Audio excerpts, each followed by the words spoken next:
The Israeli military has ordered all Palestinians to evacuate Gaza City as it intensifies its offensive. Decisive enabler. NATO Secretary General Jens Stoltenberg has expressed his concern over China's war capabilities and military aid to Russia.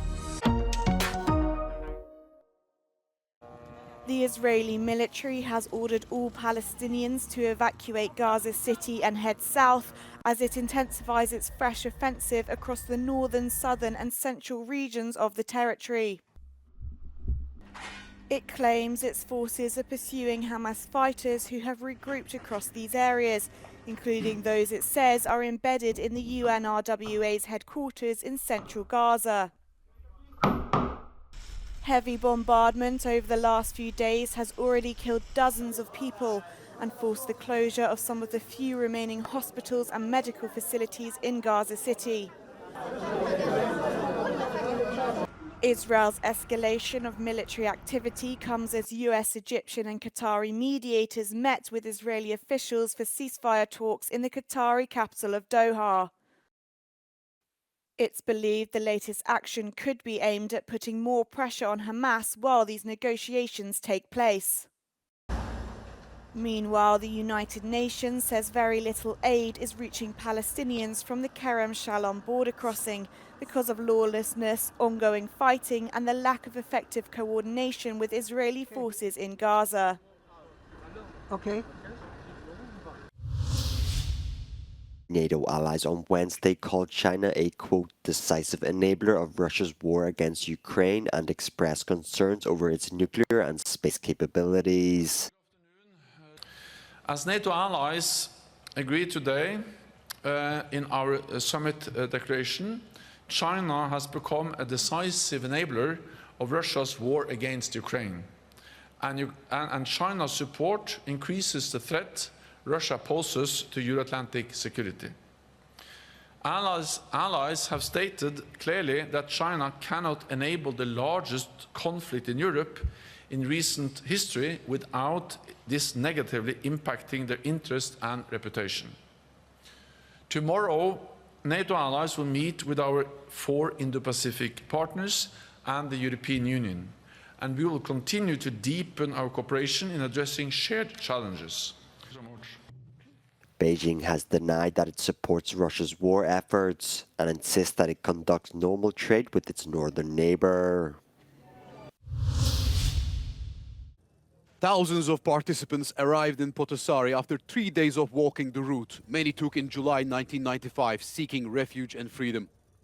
A significant number of participants were children of Srebrenica victims entering arm in arm, just as their fathers did when they navigated the forest.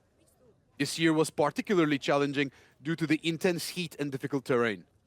According to the organizers, around 6,000 people walked this year, including 250 children. One of the participants passed away during the march. Dozens of human rights activists held banners in Belgrade on Wednesday to commemorate victims of the genocide. In May 2024, the United Nations approved a resolution establishing an annual day to commemorate the 1995 massacre of more than 8,000 Bosnian Muslims killed by Bosnian Serbs. The vote in the 193-member General Assembly was 84 against 19, with 68 nations abstaining. A reflection of concerns among many countries about the impact of the vote on reconciliation efforts in deeply divided Bosnia. The Troubles in Northern Ireland between 1969 and 1998 claimed over 3,500 lives. Many of the killings on both sides of the Catholic-Protestant divide remain unsolved, leaving many families looking for truth and justice. Pat Malloy attends the Wave Trauma Centre in Belfast. His Irish Catholic son John was murdered by a British Protestant mob in 1996. To this day, the known killers have not been brought to justice amidst claims of collusion with the British security services. He says the Legacy Act was like being attacked by the British state all over again. That was a real kick up the backside for us. And whoever brought that in, let him walk in my shoes and let him know what I'm going through because of the murder of my son and not getting any information from him, and then telling me that the people who killed my son were going to walk away free. The new Northern Ireland Secretary of State, Hilary Benn, has pledged to repeal and replace the Legacy Act. Politicians on the Irish nationalist side of the divide say they will do everything they can to ensure that the British government sticks to its promise to abolish the Act. It is completely critical that they repeal, replace, and frankly do away with this abhorrent Legacy Act. It was one of the worst things the previous Tory government did. It was designed to insulate British soldiers from accountability. The Irish government has already begun interstate legal proceedings against the British to abolish the Act. With the Irish Taoiseach meeting the new British Prime Minister in London next week, hopes are high that a legal contest with the British will now be no longer necessary. The Irish take the view that abolishing the Act is crucial for the dignity of victims. I think the Labour government now has a big majority in the House of Commons. This is about victims and their needs. And I think that that's foremost in our minds in all of this process, and I think it will be now foremost in the minds of the British government. The British government has indicated that it intends to abolish the controversial Legacy Act. In doing so, it has raised the hopes and expectations of many, many families here in Northern Ireland that someday soon they will get answers to questions about the controversial killings of their loved ones in controversial circumstances. Only time will tell if the British will live up to their word. This is Ken Murray for Euronews in Belfast, Northern Ireland. This year's harvest has been considered as one of the worst in years by French farmers who are struggling to maintain their fields following storms and strong winds which have destroyed much of their wheat. Nicolas Payou is the president of the Indre Chamber of Agriculture, and he says they are suffering great losses.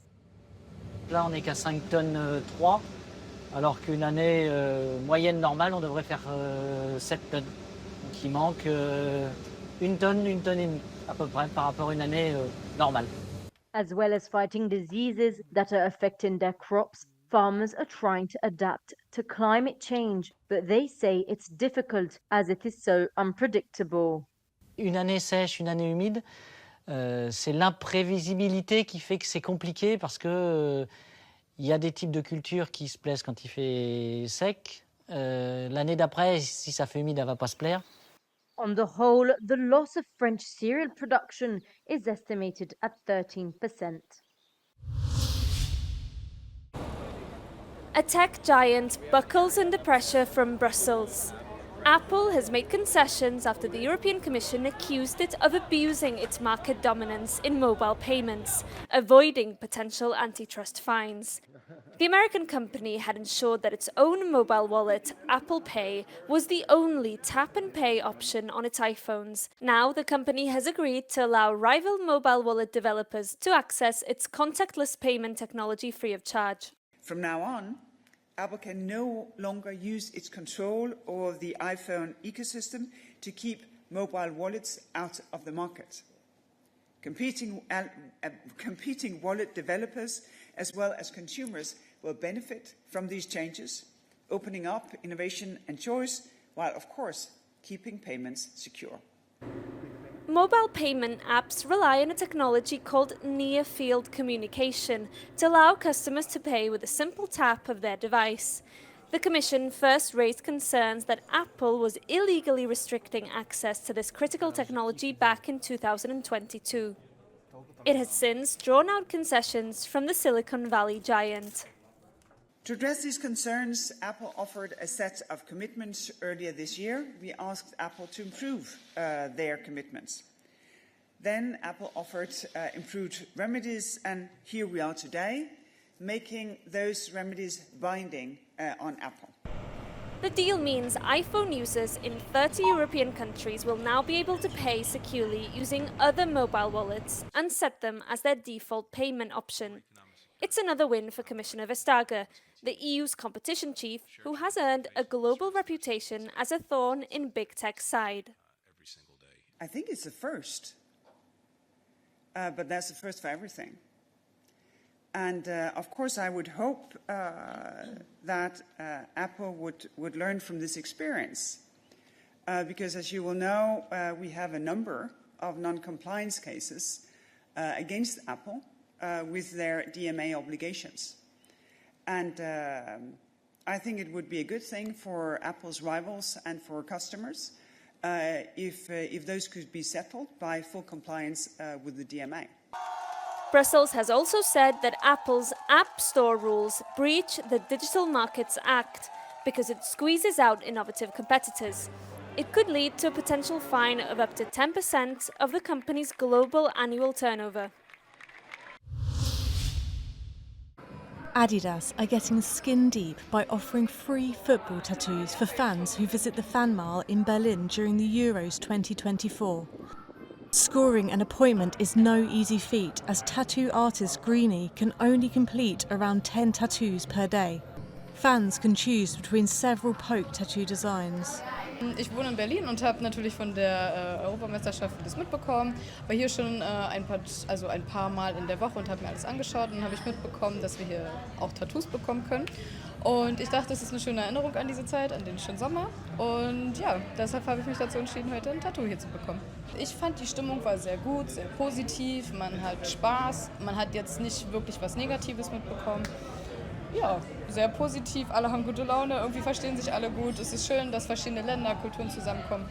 I mean, the most popular ones have been the Berlin Bear and the 030. It's just a fun way to decorate the body. Also, a lot of people, especially in this setting, are getting tattoos to commemorate, to remember this experience. Greenie says the fans choosing tattoos have been a mix of all ages, with most wanting to make the memory of the summer permanent.